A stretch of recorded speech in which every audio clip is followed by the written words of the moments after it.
구독과 좋아요는 다음 영상을 만드는 큰 에너지가 됩니다. 1의 99%는 피드백이다 시작합니다. 가장 중요하지만 어려운 피드백. 업무 중에 가장 중요하지만 어려운 요소 중 하나는 피드백이 아닐까 생각한다.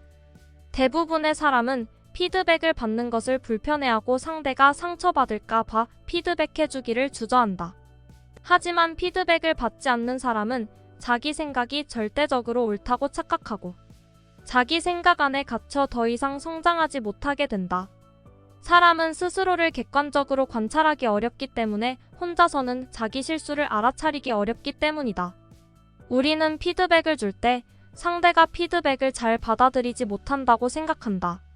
반대로 우리가 피드백을 받는 입장이 되었을 때는 상대가 피드백을 제대로 주지 못한다고 느낀다. 피드백은 자기를 성장시키기 위해서는 필수적인 요소이다.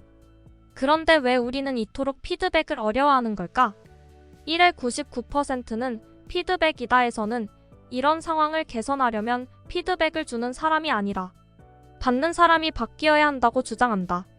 어쩌면 관리자의 성격이 너무 까칠해서 사소한 것에도 과도하게 반응하고 같은 말이라도 더 상처 주는 방식으로 피드백하고 있는 것일지도 모른다. 하지만 대부분의 관리자에게는 이 정도로 심각한 오류가 없다. 문제는 피드백을 받는 우리이다.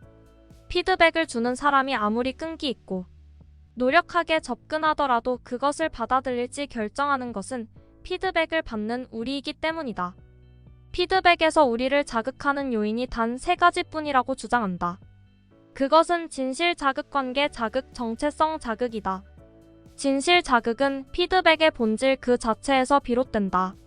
즉, 피드백에 오류가 있거나 피드백이 아무 도움도 되지 않거나 사실이 아니라고 생각될 때 우리는 진실 자극을 받는다.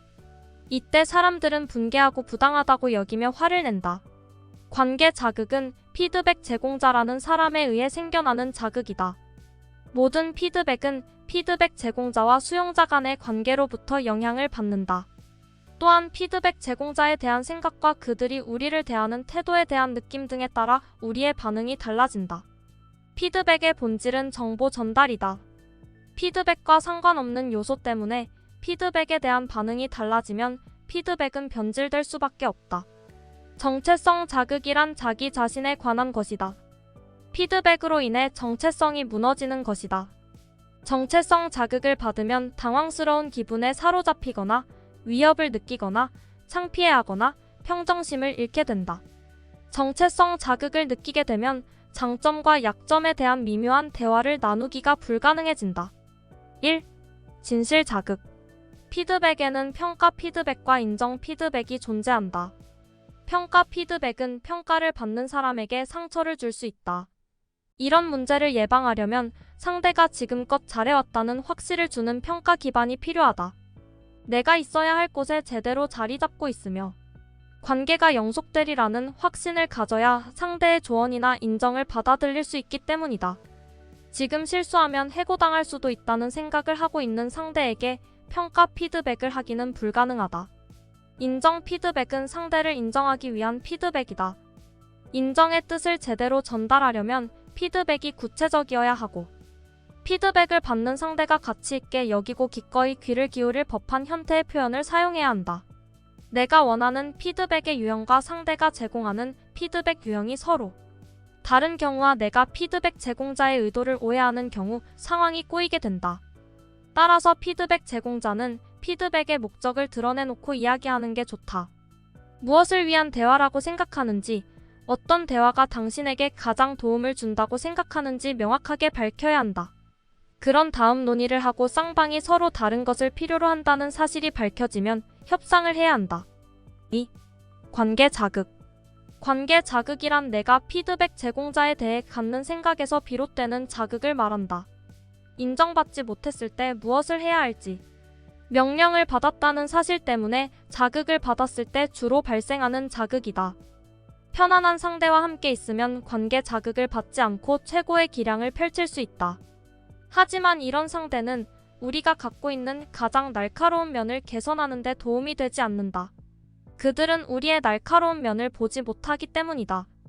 단기간 내에 성장을 이루려면 가장 까다로운 상대를 찾아가 우리의 어떤 행동이 상황을 악화시키는지 질문하는 게 좋다. 관계 자극으로 인해 피드백이 제대로 전달되지 않을 때 흔히 나타나는 대화 유형은 선로 변경 대화이다. 대화 주제가 갈라지고 각자 자신이 택한 방향을 고집하는 식으로 대화가 이루어지는 것이다. 이때 피드백을 받는 사람이 대화의 주제가 바뀌고 있다는 사실을 인지하지 못하기 때문에 제대로 된 피드백이 오가지 못한다. 꽃을 선물해 주었는데 그 꽃이 예전에 당신이 싫어한다고 말한 꽃이다. 이때 나는 당신이 내게 감사하지 않는다는 점을 피드백하고 상대는 당신이 내 말에 귀 기울이지 않는다고 피드백한다. 서로는 서로가 다른 종류의 피드백을 제공하고 있다는 사실을 알지 못하기 때문에 제대로 된 피드백이 오가지 못한다. 선로 변경 대화의 문제를 해결하려면 피드백 대화를 나누는 가운데 등장한 2개의 주제를 찾아내고 각 주제에 대해 별도로 대화를 나눠보는 게 좋다. 또 피드백 제공자가 최초의 피드백을 좀 더 명확하게 설명할 수 있도록 도와줘야 한다. 최초의 피드백이 우선시되어야 하는 이유는 상대가 이야기하고 싶어 하는 것이 최초의 피드백이었기 때문이다. 감정 자극 반응이 너무나 강렬해서 상대가 하는 말을 받아들이기 어려운 지경이라면 솔직하게 이야기하고 2번째 주제에 대해 먼저 이야기하는 것도 좋다. 2번째 주제에 대해 이야기하고 나면 첫 번째 주제에 대한 상대의 이야기에 귀를 기울이기가 좀 더 수월해질 것이다. 정체성 자극. 정체성 자극이란 피드백으로 인해 정체성이 무너지는 것에서 오는 자극이다. 감정에 사로잡히면 피드백의 내용을 터무니없이 과장하고 결국 지나치게 확대된 해석에 압도당한다. 정체성 자극이 발생하는 과정은 기준점, 흔들림, 유지 및 회복 3단계로 설명된다. 첫째로 기준점이란 인생에서 좋은 일이나 나쁜 일이 벌어진 후에 나아가고자 하는 행복이나 만족감의 기본 상태이다. 행복 기준점이 높은 사람은 스스로 그다지 행복하지 않다고 느끼는 사람들에 비해 긍정적 피드백에 긍정적으로 반응할 가능성이 크다. 반면 전반적인 만족도가 낮은 사람들은 부정적인 정보에 더욱 강하게 반응한다. 둘째로 흔들림이란 피드백을 받았을 때 기준점으로부터 얼마나 높이 혹은 낮게 움직이는 가이다. 움직이는 폭이 클수록 우리는 더 큰 자극을 받게 될 것이다. 셋째로 유지 및 회복이란 감정 기복이 얼마나 오래 지속되는지이다. 감정 기복을 쉽게 회복하는 사람은 자극을 받아도 빠르게 원래대로 돌아가지만 그렇지 않은 사람은 자극이 오래 지속된다. 정체성 자극의 문제를 해결하려면 다음 5가지 방법을 따르는 것이 도움이 될 수 있다. 첫째는 대화에 대해 미리 생각해보는 것이다. 일단 자신이 비난을 받았을 때 보이는 행동 패턴을 파악해보자. 그래야 자신이 통상적으로 어떤 반응을 보이는지 깨닫고 자신이 그런 반응을 보이는 순간 그 사실을 스스로에게 일깨워줄 수 있기 때문이다. 다음으로 최악의 상황이 벌어지면 어떻게 될지 미리 상상해보고 발생 가능한 결과를 추론해보자. 이런 과정을 거치면 이미 가상으로 훈련을 했기 때문에 비난을 받았을 때 덜 충격적일 수 있다. 그리고 그 소식이 자신에게 무엇을 의미하는지 그 소식을 접하게 된다면 어떤 행동을 취해야 하는지 서두르지 않고 균형감 있게 곰곰이 생각할 수 있다. 둘째는 반응 속도를 늦추고 자신의 머리와 몸에서 어떤 일이 벌어지는지 자각해보는 것이다. 자신이 어떤 감정을 느끼고 있는지 관찰하면서 그 감정을 명확하게 말로 표현해보자. 또는 스스로에게 다음과 같이 질문해보자. 피드백이 정확히 무엇이었는가?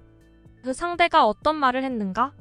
이런 과정을 통해 자신의 이야기와 감정을 구분하고 이 2가지를 피드백 제공자가 실제로 언급한 것과 구분하는데 좀 더 능숙해질 것이다. 셋째는 다음과 같이 질문해보는 것이다. 지금 이 순간에 관한 피드백을 항상 그렇다는 피드백으로 바꾸고 있는가? 특정한 기술이나 행동에 관한 피드백을 나의 모든 기술과 나의 모든 행동에 관한 피드백으로 바꾸고 있는가? 한 사람이 피드백을 내놓았는데 모든 사람이 똑같은 피드백을 내놓았다고 상상하고 있는가? 이런 식으로 주어진 피드백과 무관한 것들을 제거하고 나면 피드백이 실제로 무엇에 관한 것인지 이해하고 교훈을 얻기가 쉬워진다. 넷째는 관점을 바꾸는 것이다. 첫째로 자신을 관찰자라고 생각하면 피드백을 객관적으로 받아들이는 데 도움이 될 수 있다. 둘째로 미래로 날아가 과거를 돌아본다고 상상해보자. 원대한 관점에서 봤을 때 현재의 사건이 얼마나 중요한 의미가 있는지 자신에게 질문하는 것이다. 지금은 몹시 심각한 문제처럼 느껴지더라도 많은 시간이 흘렀다고 가정하면 매우 사소한 일처럼 느낄 것이다. 셋째로 희극으로 바꿔보자. 유머를 활용하면서 자기 자신과 자신의 인생을 재미있는 연극으로 바라보는 것이다. 자신을 대상으로 유머를 구상하는 능력을 갖고 있다는 것은 곧 피드백을 받아들일 준비가 돼 있다는 뜻이다. 다섯째는 다른 사람의 관점을 이용하는 것이다. 첫째로 피드백을 제공한 상대에게 연민을 가져보자. 감정이입은 우리가 다른 사람을 이해하고 다른 사람의 피드백을 듣는 방식에 큰 영향을 미친다. 둘째로 기분이 최악이라면 친구나 가족, 지연사회, 종교가 도움이 될 수 있다. 셋째는 도움을 요청하는 것이다. 피드백이 우리를 자극하는 세 가지 요인을 살펴봤다. 사람에게는 자기를 객관적으로 관찰할 수 있는 능력이 없다. 따라서 자기를 성장시키려면 다른 사람의 피드백을 통해 자기를 객관적으로 바라보는 노력이 필요하다. 이 책에서는 우리가 피드백을 어려워하는 이유를 세 가지로 요약해서 설명하고 이런 어려움을 극복하는 방법까지 잘 설명해준다. 우리는 이 책을 통해 피드백을 받아들이고 자기를 효과적으로 성장시키는 법을 배울 수 있을 것이다. 나는 그동안 업무 능력을 키우려면 자기 생각을 상대에게 전달하는 능력이 가장 중요할 거라고 생각했다. 그런데 이 책을 읽고 자기 생각과 피드백을 주는 능력보다는 받는 능력이 더 중요할 수도 있는데 그동안 너무 외골수처럼 생각하고 있었다는 생각이 들었다. 여기까지 1의 99%는 피드백이다 소개였습니다. 구독과 좋아요는 다음 영상을 만드는 큰 에너지가 됩니다.